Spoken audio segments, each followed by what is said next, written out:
Welcome to another episode of OSA Aquatics TV with me, Salty Alley, here at our Wakefield location, and today we're sitting in front of a show tank, and I want to talk about one of my absolute favorite fish, the Geophagus. Geophagus as a whole is a genus of fish that originate from South America, and they are a sand sifting fish, often called earth eaters. In here I have two types. I have Geophagus surinamensis, which are these beautiful ones here.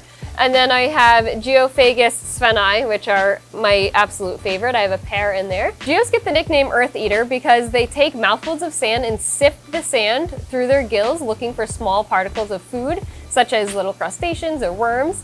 In the aquarium, they're looking for obviously pellet food or frozen food that you give them. They will swim up to the top and eat as well, but they mainly will spend the day sifting throughout the sand and keeping the sand nice and white in return. I never suggest keeping these fish on gravel for this reason, because they can choke on the gravel and it can cause serious injury to their mouth or their gills. So always make sure if you do have a Geophagus to keep them on sand.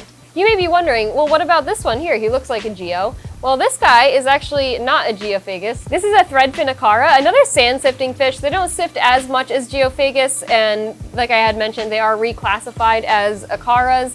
But they look very similar. In the wild, Geophagus are actually schooling fish, so they do best in a group. I would recommend keeping Geos in a minimum tank size of 120 gallons because they do get large. There are a couple species that stay on the smaller side, like the sveni. These guys are full grown. It's a male and female pair. The male's about 8 inches, including his fins, and the female, she's more about 6. And this is full grown for the species, so they really could do minimum tank size of 75 gallons. Obviously, more space is better. For the Geophagus surinamensis, these guys get very big. They're one of the largest species of Geophagus. They get about 12 inches full grown. I have 3 of them in here. They're going to get very large. They're absolutely going to be the show fish of the tank.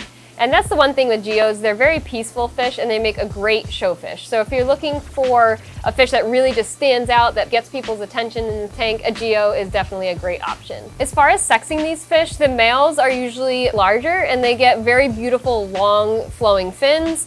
And the females, they still get that. You can actually see in my female, I don't know if you can see that in the camera right now. She also has the streamers, but they're not quite as long, and she is smaller than the male. All different species of Geos have different indicators. Some of them you really can't tell the difference in male from female, but with these two species here, that's really the best way, is seeing their size and their thread fins. As I quickly mentioned before, these fish are extremely peaceful and very friendly. I have kept this pair of sveni in my other show tank up until recently. As you can see, if you've been watching for a while, we changed this tank. This used to be African cichlids. So we decided to go fully planted with this tank, which I can't complain about because I was really excited to get this tank to just be a Geo tank. They are my absolute favorite freshwater fish. I did have this pair in the other tank, which does include small tetras. There's even danios in there, and these guys never attempted to eat them.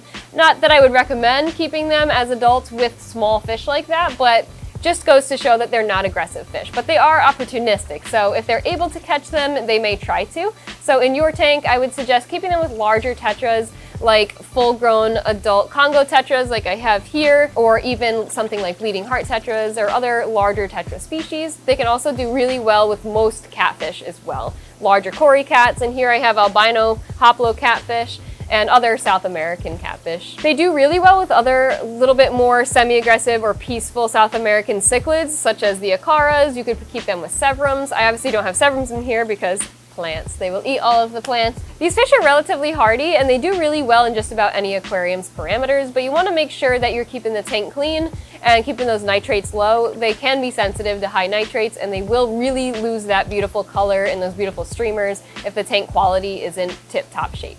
These fish, as I had mentioned, they're from South America and they really do best in a tank with a temperature of anywhere between 78 to 83 degrees. I have this tank just at a nice comfy 78, 80 right now, and they really do super well with that. As far as pH, a 6 to 6.5 is good if you're trying to breed them, but they can definitely handle higher than that. This tank is about 7. The good thing about Geophagus is they're not picky eaters. They usually start eating right away as soon as you get them into an aquarium, and they usually don't turn their nose up to anything.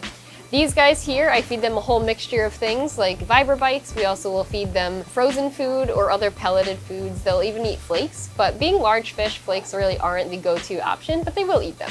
These fish are omnivorous, which means they'll eat just about anything that they find when they're sifting throughout the sand. This includes crustaceans, invertebrates, detritus, and other plant material they may find.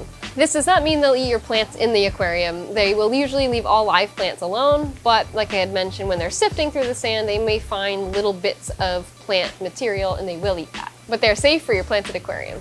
And that about sums it up on these absolutely beautiful fish, the Geophagus. And if you guys have any questions, feel free to come on in or leave a comment down below and give us a like. Thank you guys so much for watching another episode of Ocean State Aquatics TV with me, Salty Alley, and you know what to do. Keep it fresh, baby.